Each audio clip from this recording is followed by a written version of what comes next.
I'm going to show you one of the easiest ways of ensuring that you can grow your email list. The best thing is it's free.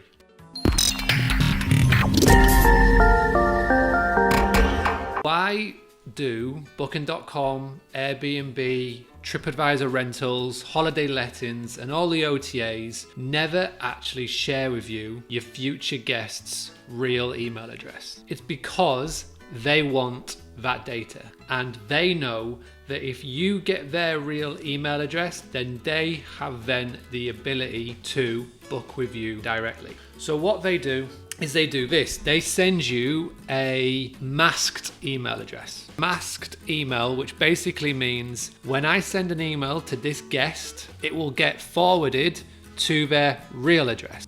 The reason why it's important to get their real one is that 2 months after checkout, this expires. But building your list is one of the most important things that you can do if you ever want to increase your direct booking. And it can all begin at the point of the booking.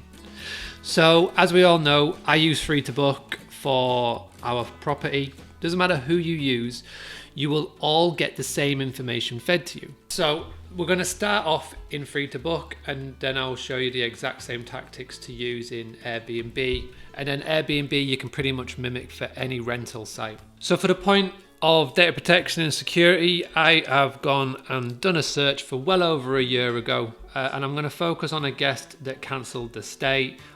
So we've got Ashley's details here. So obviously, as you can see, this is the email address that Booking.com have sent through.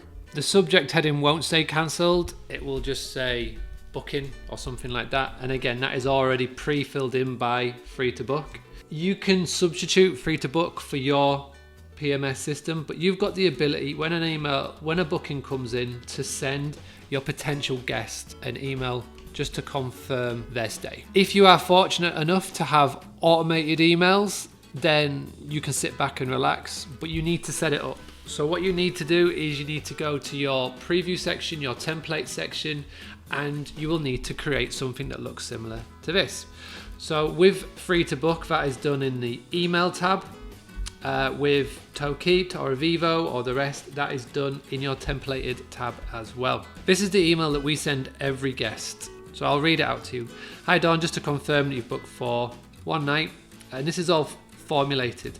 So when we go into our template section on Free to Book, which is where we create it, Free to Book take the information that is fed from Booking.com and we put it into here. So just to confirm, you've booked for one night, your arrival date is on insert date, total cost for your stay. If anything above is incorrect, please let us know by calling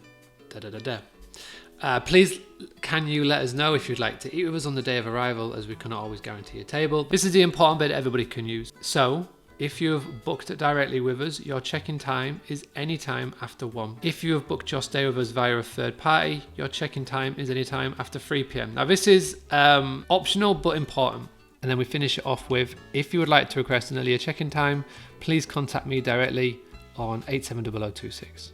These call and they say we'd like the earlier check-in time, and then that just sets off the motions of sure thing. So all you need to do is cancel your OTA booking, come back to me, and then we will book you in directly for the earlier check-in time. The public don't realise is that when they book directly with us, we reserve the best incentives for them. So by simply doing this, everybody gets this message. If you have booked with an OTA, you see that you're getting penalised, you're more likely, the psychological aspect of it all, is to give them a call. Now to take this step further, and to go about getting the guest's real email address, this is what you need to do. Open up a Google form. So Google Forms are free.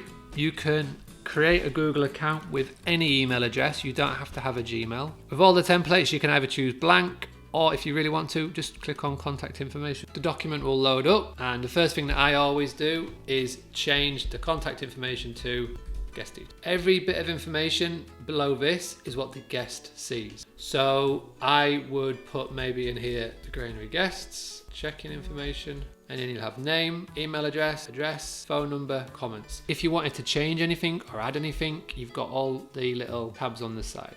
But the most important thing would be for me, name, email address, phone number, any check-in requests. When you're finished, you're going to click on send, and got this in here. You're going to put collect email. I'm going to click on the little paperclip, shorten it, and you're going to copy that. Before you go anywhere else, just click on the little spanner button for the settings, and you just want to make sure that the confirmation message has got a little bit of a personal touch from yourself. So all I would do is I'd come into here and I'll find a nice place to put it in.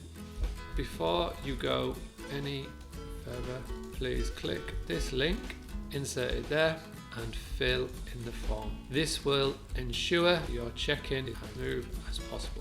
So you want to give them an incentive. So whether that's just to make sure that the check-in is going to be smooth, it could be you give them another incentive. It is totally up to you at what information that you put in there. When you're finished, you just click save on your template.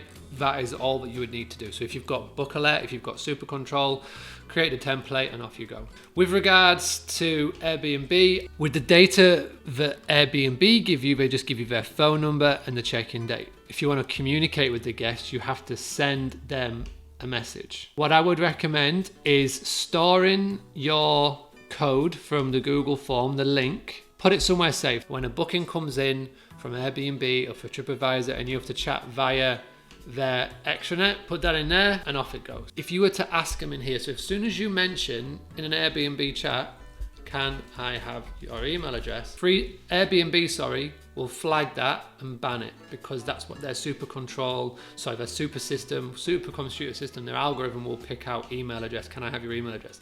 If you just give them a link, you could be sending them a link for anything. One last final thing, make sure you go to responses, click on the little hamburger and click here, get email notifications for new responses. Once you get these guest details, then what I would be doing personally is that once they check in or check out, I would be getting their permission to send email marketing letters moving forward. If you've got any questions, please let me know. Send me an email, mark@boostly.co.uk, or comment in the Boostly Academy. Let me know when you have set this up, and most importantly, let me know your results. And I'll see you soon for the next training.